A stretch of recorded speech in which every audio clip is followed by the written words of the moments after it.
It's Miss Cool coming on here this evening talking about ego. Children don't have an ego. Sometimes Miss Cool gets on here, maybe, I'm in a loving little mellow mood, wanting to praise the Lord, wanting to sing about Jesus, just wanting to be a little bit more tolerant than I'm usually am. But there's times when, Miss Cool gets on here and says how she feels, she might curse or she might, do some terminally normal things. That's a problem with the world today. People are so afraid to let them see the different dimensions that they are, the real. You know, when you're real, you don't have an ego. When you have an ego, you have to have one. We have to have an ego so someday we can keep erasing it so we can find the real. But it is important that we do have an ego. I found that out listening to this lecture. And ego is very important, but it's also very important to get rid of it. You accumulate things in your life, like per se, a lot of people would say, well, I'm a minimalist and I don't need a lot of stuff and this and that and the other.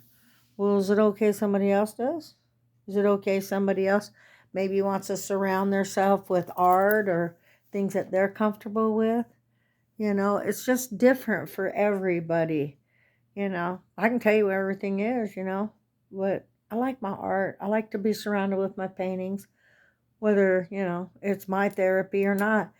Everybody finds a way to meditate. I was learning that as well. People that meditate, they do it in several different ways. You don't even know you're meditating. Like somebody that maybe crochets or knits, they're meditating.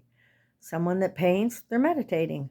Sometimes driving's meditation. So find your meditation, and you probably already are meditating but don't even know it half the time.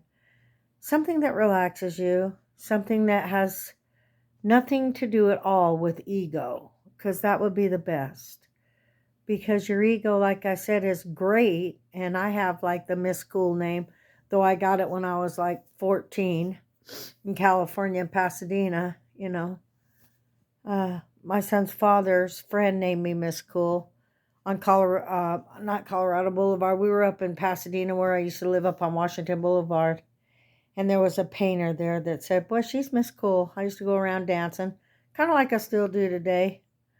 But life sometimes you have dark, cold days in the winter, But the best thing I can tell anyone for, say, depression or when you're sad or you have anger, just hold up for a minute. Just hold up for a minute and try to, sing or, whistle or just kind of take a break from also people that are aggravating you. Because sometimes people that really are aggravating you are people you care about. A lot of times people say, well, you're controlling people. And they really never pause to look at the control that they're doing to people as well. So, I've always heard that we mimic, and for the second that we point our fingers at everybody, why, we're doing it ourselves. So you learn these things as you get older in life, and sometimes you take it, okay? Learn to take it, toughen up, and as far as children go, I've been kind of a terrible parent and babying my kids. They ain't kids, they're adults. So sometimes I've overparented them because their other parents and fathers haven't been there. So, and being that I didn't have a mom and dad growing up, that cared or were always there, that played a big influence on me, suffocating them. So always know that story behind this story could not just be negative, but to try to love one another and love everyone. Don't be so particular and choosy who it is, because God might bring some of the people into your life that can't achieve the things that you are, that you could share with. Some people can't process things well, in their mind, and they get these thoughts. They're not like schizophrenics necessarily, they're just thoughts of abuse or things that have happened, and they, without the other person that's seeing their action, thinks, wow, they're mean or they're this or that. Just try some sugar, bake them a cake, I know I have an Amish friend that says if you get mad, bake somebody a cake. Well, there's something to it as far as, sharing love or being kind. But I'll tell you what's really cool is the people that have still loved you when you don't talk to them much and they're still there and they'll call you or they'll send you a text and there's a warmth there. So we all get busy in our life, but try to kind of lighten up on people that process things different than you, or try to look at our own like humbleness about us that's not as strong, that doesn't necessarily show.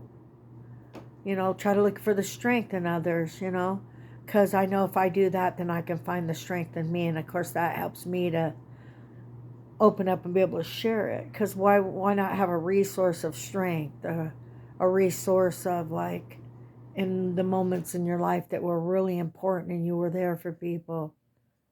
Those are the good moments, like when you're sitting down watching a movie and everybody's just like waiting. Well, they're just waiting. Well, how are they going to handle this? Or, wow, that was a great movie. You know why it was a great movie? Because it touched your soul and somebody in the movie reminded you of a moment in your life or something that you could, you know, achieve or become. So look for the good and try to pick quality movies. I don't know about these people that write these horror movies and people just like to be fearful. I don't want to judge, but I can make an observation that the person that wrote it, it's not somebody that I'd kind of like say, cheers to that author. So I like movies that have meaning and that really make you feel kind of warm, bring you back to a moment in your life. So God bless you. It's Miss Cool doing a shout out here. I haven't cursed this time. I'm actually in kind of a mellow mood, and it's a cold evening here, and I'm feeling some good spirits and vibes. And the spirit I'm feeling is, no matter what mistakes you've made,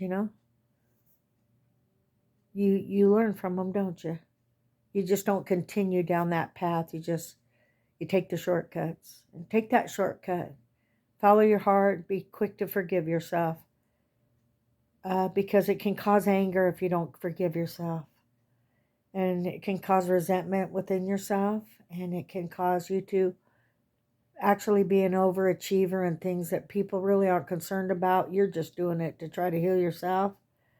But be aware you're healing yourself and know that we can have a new spirit within ourselves. It takes,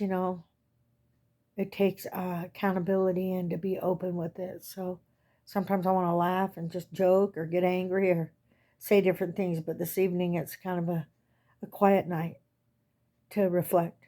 It's Miss Cool saying, God bless you.